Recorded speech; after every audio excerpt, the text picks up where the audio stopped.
just because for Jacob, he felt like Joseph was his promised child. So his promise.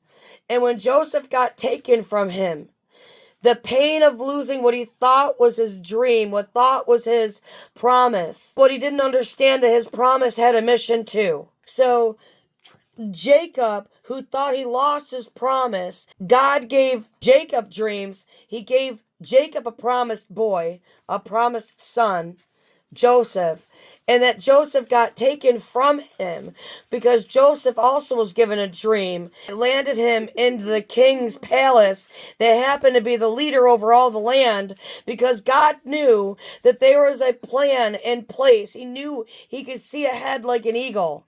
God knew that there was going to be famine ahead.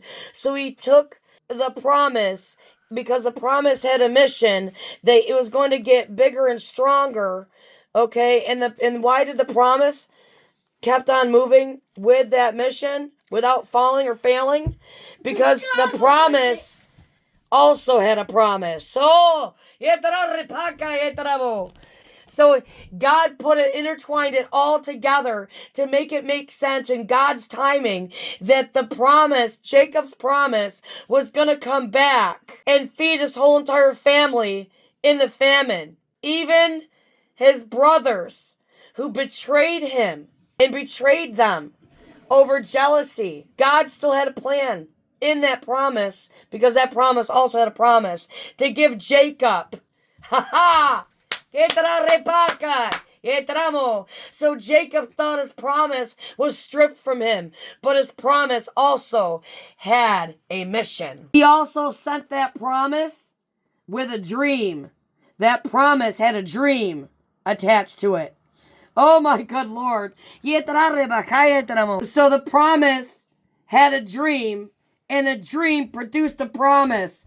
Whoa! A drive that could not be shaken. A drive that could not be stopped. It was just be produced and produced and produced more and more and more. And Jacob brought him back to life. There's so much revelation. Joseph stayed faithful during the whole thing because Joseph had a dream that could not be squished. And that was on purpose. A promise that had a dream, that had a purpose, that ended up feeding the whole entire family and bringing them all together again. God kept his promise. That's why it's so important for us to know when God gives us a promise to hold on to our promise, to hold on to our dream, because our promise has a dream too, and that dream can produce a promise, and it is always for us, and all to give God the glory. Oh, God is awesome. God is excellent. God is amazing.